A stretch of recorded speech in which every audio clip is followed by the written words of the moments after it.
अस्सलाम वालेकुम students, hope you be fine. आज हम पढ़ेंगे क्लास 5 यूनिट नंबर 7 ज्योमेट्री।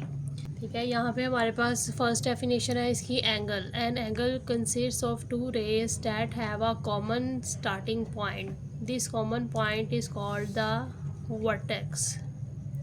ठीक है, ये जो हमारे पास पॉइंट है ये वाला, ये इसका वर्टेक्स है। ठीक है, अब यहाँ पे हम क्या करते हैं, यहाँ से हम रख के एंगल को ड्रॉ करते हैं। ठीक है, जो भी हमें एंगल गिवन किया जाता है तो हम यहाँ पे जब कॉर्नर पर रख कर जब एंगल को ड्रॉ करते हैं तो हम इस पॉइंट को कहते हैं कि ये हमारा वर्टेक्स है।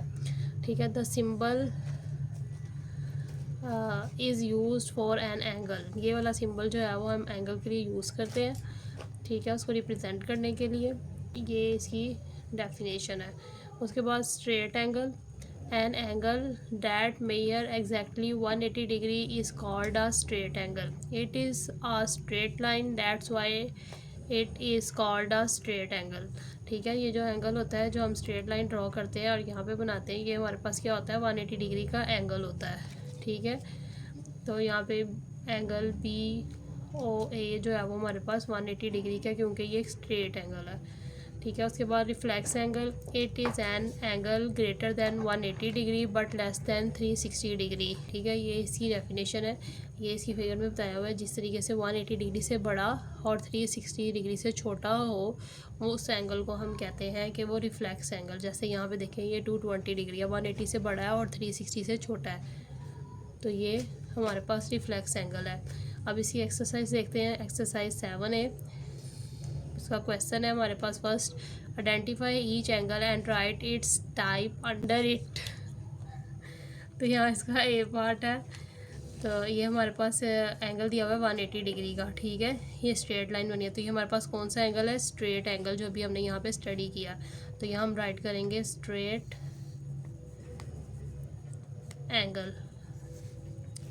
ठीक है, उसके बाद इसका बी पार्ट देखें, ये हमारे पास 210 डिग्री का एंगल गिवन है। ठीक है, अभी हमने यहाँ पढ़ा कि ऐसा एंगल जो 180 डिग्री से बड़ा हो और 360 से छोटा हो तो उसको हम क्या कहते हैं, रिफ्लेक्स एंगल कहते हैं। तो ये 180 डिग्री से बड़ा और 360 से छोटा है, तो इसलिए हम इसको रिफ्लेक्स एंगल कहेंगे। यहाँ हम राइट करेंगे रिफ्लेक्स एंगल। इसके बाद यहाँ पे आप देखें एडजेसेंट एंगल्स। कौन से एंगल्स होते हैं, जैसे angles are the pairs of angles that share a common arm and a common vertex. ठीक है, तो यहाँ देखें, ये कॉमन वर्टेक्स है जिससे यहाँ पे टू एंगल्स बन रहे हैं। ठीक है, टू आर्म्स हमारे पास यहाँ पे इसमें से आ रही हैं। ठीक है, तो इस तरह के एंगल को हम कहते हैं कि ये हमारे पास एडजेसेंट एंगल है। ये हमारे पास कॉम्प्लीमेंट्री एंगल है। ठीक है, pair of angles whose measures add up to 90 degree are called complementary angles. ठीक है, कोई भी हमारे पास टू एंगल्स गिवन हो, उनको ऐड करें और वो 90 डिग्री के इक्वल आए तो उसको हम कहते हैं कि वो हमारे पास कॉम्प्लीमेंट्री एंगल्स हैं। उसके बाद supplementary angles, pair of angles whose measures add up to 180 degree are called supplementary angles. ठीक है, ऐसे कोई से टू एंगल्स जिनको ऐड करें तो उनका आंसर जो है वो 180 डिग्री आए, उनको हम कहते हैं कि वो सप्लीमेंट्री एंगल्स हैं। ठीक है, यहाँ पे अब एक्सरसाइज 7C आप देखें, identify the adjacent complementary and supplementary angles. आपने इसमें से बताने हैं कौन से एडजस्टेंट हैं, कौन से कॉम्प्लीमेंट्री हैं और कौन से सप्लीमेंट्री एंगल्स हैं।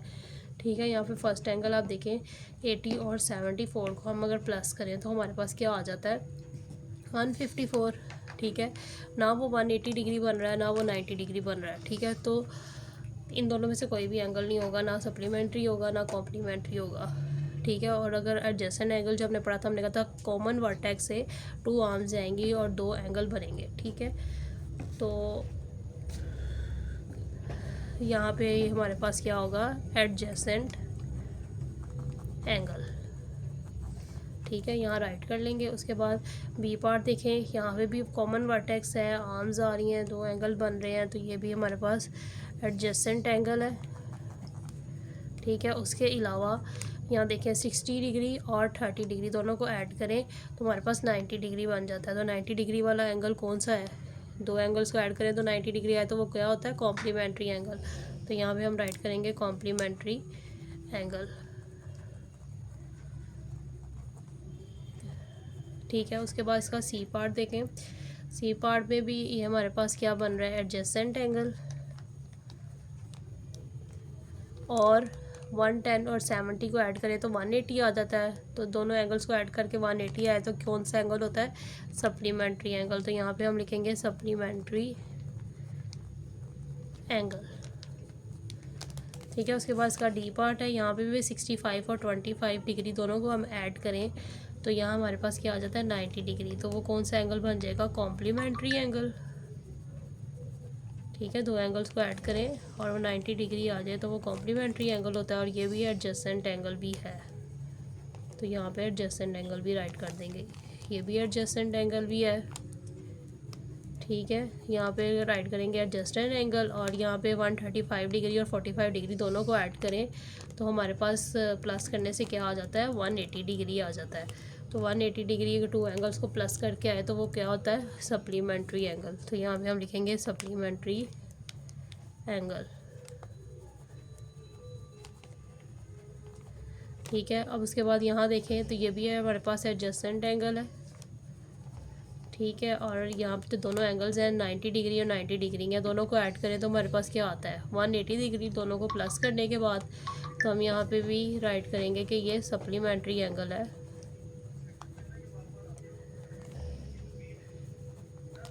ठीक है, क्योंकि इसका आंसर 180 डिग्री आया था तो दो एंगल्स को ऐड करें और आंसर 180 डिग्री आया तो वो सप्लीमेंट्री एंगल होता है। इसके बाद देखा जाए तो ये हमारे पास कुछ शेप्स हैं और ये कुछ शेप्स के नेम हमारे पास लिखे हुए हैं। इसको हम रोम्बस कहते हैं, पैरेललोग्राम है, ये रेक्टेंगल है, ये स्क्वायर है, ये ट्राइपीजियम है और ये काइट है। ठीक है, नेक्स्ट एक्सरसाइज में हम इन्हीं को राइट करेंगे।